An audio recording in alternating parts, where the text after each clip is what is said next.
قیامت کی ساری نشانیوں کے مکمل ہو جانے کے بعد جب اللہ تعالیٰ قیامت قائم کرنے کا حکم دے گا اور اسرافیل علیہ السلام کو سور پھونکنے کا حکم دے گا، تصور کریں کہ لوگ اپنے روزمرہ کے کاموں میں مصروف ہوں گے کہ اچانک ایک زوردار آواز آئے گی۔ یہ آواز پوری کائنات کو ہلا۔ وہ دن جمعے کا دن ہوگا کہ ایک سینگ میں 2 مرتبہ سور پھونکا جائے گا، نفخۃ الفنا اور نفخۃ الباعث۔ پہلی مرتبہ ایک فرشتہ حضرت اسرافیل کو اپنے پر سمٹتے دیکھ کر سور پھونکے گا تو سب جاندار ختم ہو جائیں گے یا پھر بے ہوش ہو جائیں گے۔ الغرض سب کچھ فنا ہو جائے گا، کچھ بھی نہیں بچے گا۔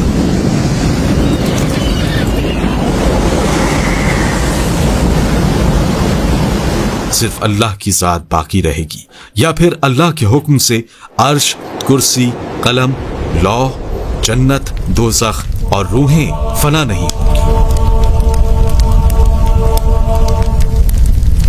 40 سال بعد جمعے ہی کے دن ایک مرتبہ پھر سور پھونکا جائے گا اور اس مرتبہ حضرت اسرافیل خود سور پھونکیں گے، یعنی نفخۃ الباعث، تو سب دوبارہ زندہ ہو جائیں گے۔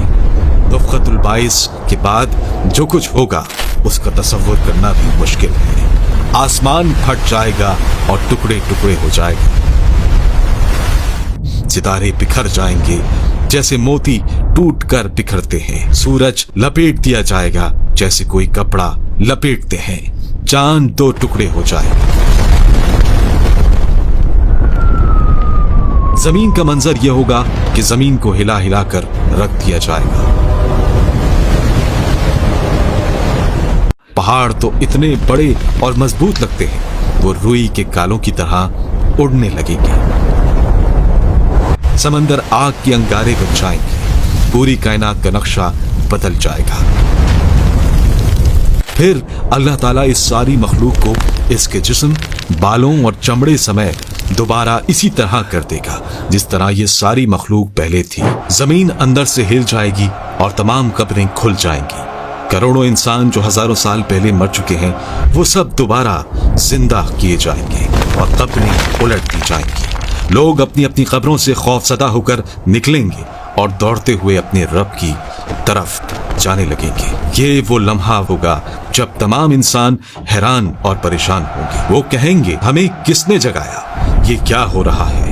ہم کہاں ہیں اور ہم نے کتنا وقت گزارا ہے؟ سب سے پہلے ہمارے پیارے نبی محمد صلی اللہ علیہ وآلہ وسلم اپنی قبر مبارک سے نکلیں گے۔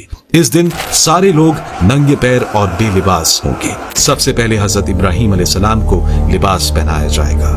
اس کی وجہ یہ ہے کہ انہوں نے اللہ کی راہ میں آگ کا سامنا کیا۔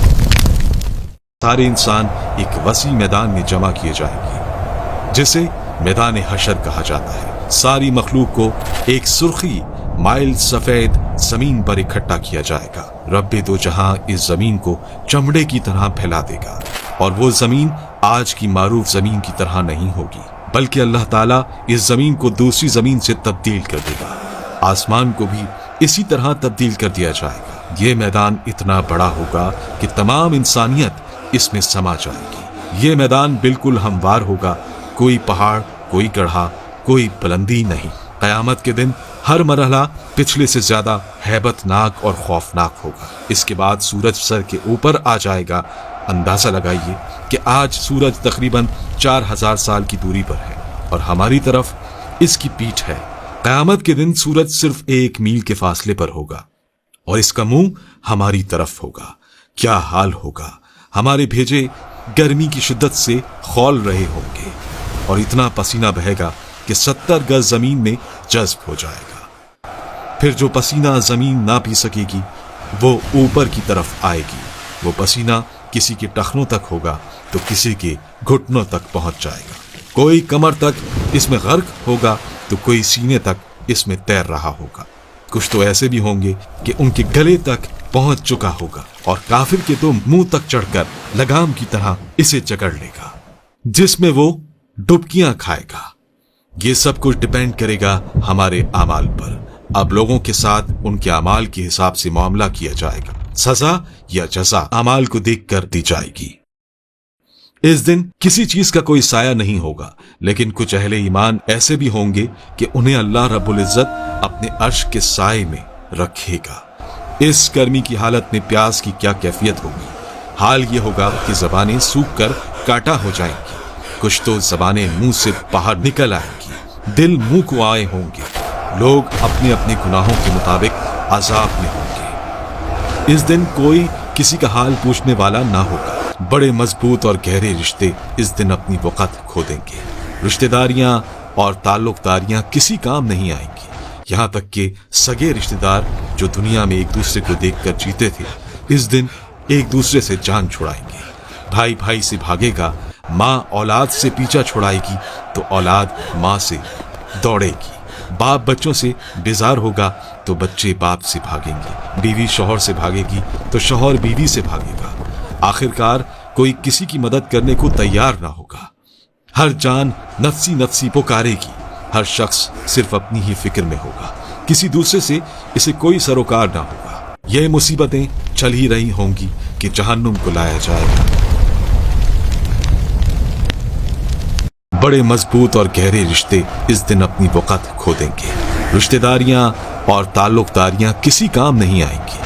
यहाँ तक कि सगे रिश्तेदार जो दुनिया में एक दूसरे को देखकर जीते थे, इस दिन एक दूसरे से जान छुड़ाएंगे। भाई भाई से भागेगा, माँ औलाद से पीछा छुड़ाएगी तो औलाद माँ से दौड़ेगी। बाप बच्चों से बेजार होगा तो बच्चे बाप से भागेंगे। बीवी शौहर से भागेगी तो शौहर बीवी से भागेगा। आखिरकार कोई किसी की मदद करने को तैयार ना होगा। हर जान नफसी नफसी पुकारेगी। हर शख्स सिर्फ अपनी ही फिक्र में होगा, किसी दूसरे से इसे कोई सरोकार ना होगा। ये मुसीबतें चल ही रही होंगी कि जहन्नुम को लाया जाएगा। इसके भड़कने से मखलूक के दिल दहल जाएंगे। मुकर्रब फरिश्ते और अंबिया तक इससे पनाह मांगेंगे और हर एक आफियत मांगेगा। हर तरफ नफसी नफसी का समा होगा। अब आएगा वो लम्हा जब हर शख्स को इसकी जिंदगी की कंप्लीट रिकॉर्ड बुक यानी नामे अमाल दिया जाएगा। नेक लोगों की किताब उनके दाने हाथ में दी जाएगी। वो खुशी से कहेंगे, आओ मेरी किताब पढ़ो, मुझे यकीन था कि मैं अपना हिसाब पाऊंगा। बुरे लोगों की किताब उनके बाएं हाथ में या पीठ के पीछे से दी जाएगी। वो कहेंगे, काश मेरी किताब ना दी जाती, काश मैं अपना हिसाब ना जानता।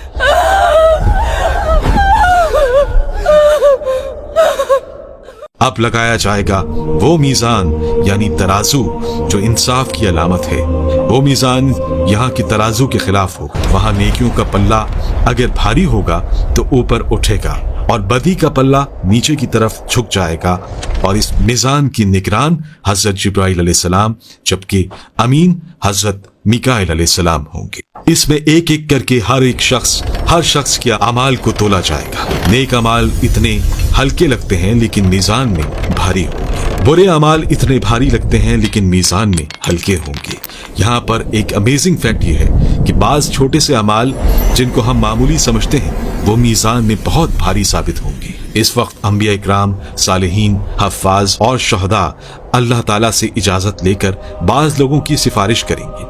सबसे अजीम शिफात नबी करीम सल्लल्लाहु अलैहि वसल्लम की होगी जिन्हें मकामे महमूद दिया जाएगा। अब जहन्नुम के ऊपर एक पुल लगाया जाएगा जो बाल से बारीक और तलवार से ज्यादा तेज होगा। यही है पुले सिरात। अब शुरू होगा मुश्किल इम्तिहान। हर शख्स को इस पुल से गुजरना होगा। हर एक की रफ्तार इसके अमाल पर मुनहसिर होगी। बाज पलक झपकने में पार हो जाएंगे, बाज लाइटनिंग स्पीड में, बाज घोड़े की रफ्तार में, बाज चलकर पार करेंगे और बाज घिसट घिसट कर। लेकिन बहुत से वो होंगे जो कट कट कर नीचे गिर रहे होंगे और नीचे होगी जहन्नम की भड़कती हुई आग जिसे इंसानों और पत्थरों के ईंधन से भड़काया जा रहा होगा। अब जहन्नुम के ऊपर एक पुल लगाया जाएगा जो बाल से बारीक और तलवार से ज्यादा तेज होगा। यही है पुले सिरात।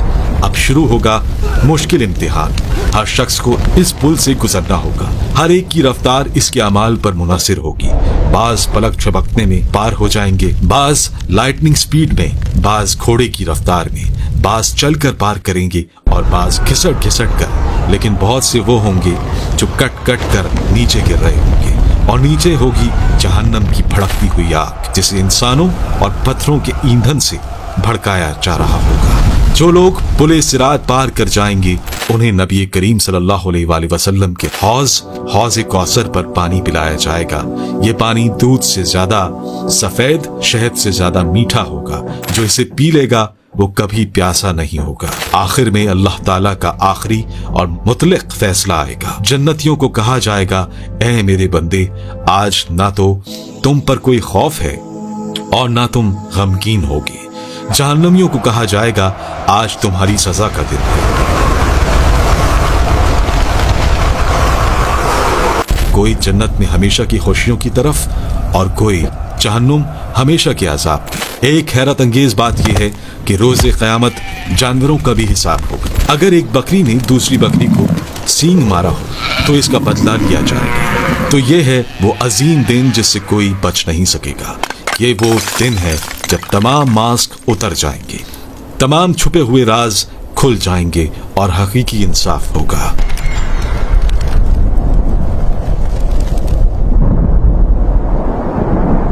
हमारे पास अभी भी वक्त है अपने अमाल को दुरुस्त करने का, अल्लाह से तौबा करने का, नेक काम करने का, क्योंकि जब ये दिन आएगा तो फिर कोई सेकंड चांस नहीं मिलेगा, कोई एक्सक्यूज एक्सेप्ट नहीं होगा और कोई वापसी नहीं होगी। सवाल ये है, क्या हम तैयार हैं? क्या हमारा अमाल नामा ऐसा है कि हम उस अजीम दिन अल्लाह के रूबरू शर्मिंदा ना हों? याद रखें, ये कोई कहानी नहीं, ये एक हकीकत है जो जरूर आने वाली है और जब आएगी तो हर इंसान कहेगा, काश मैंने अपनी जिंदगी के लिए आगे भेजा होता। लेकिन तब वक्त खत्म हो चुका होगा। आज वक्त है, आज मौका है, कल बहुत देर हो जाएगी।